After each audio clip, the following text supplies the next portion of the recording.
What I eat in a day as a dietitian, focusing on minimal supplements and no weird food rules. Okay, I think this recipe might really divide people, but this is my cinnamon and date chickpea granola. You could probably say that I have quite an unhealthy obsession with chickpeas, so yeah, here we are. But trust me, this recipe actually really worked. If you want the recipe, drop me a message down below. Okay, enough about my adventures with chickpeas. Let's go on to what I did in the afternoon, which is actually really kind of exciting. I had a photo shoot with the Telegraph for my book, How Not to Take Supplements, which was in a greengrocer's, awkwardly posing with produce.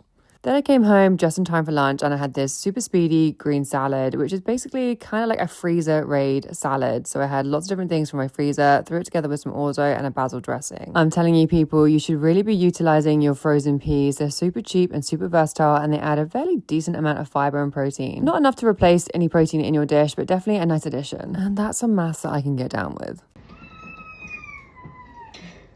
Then on to dinner, I had some corn on the cobs that I needed to use up, so I figured why not make my charred corn salad with some feta alongside some avocado and mango salsa. Now there was enough prep in this dish alone just with the salad items, so the last thing I wanted to do was also prep some protein, so I just had these chunky fish fingers to go with it, which are a bit more like an adult, sophisticated version of the stuff you get as a kid. Then after dinner, I fancied something sweet, and one of the most common questions that I get in clinic is people asking me if they can have something sweet after dinner. And of course you can. If you fancy something sweet and you deny yourself constantly, it's just going to end up leading to a binge later, which is not what we want.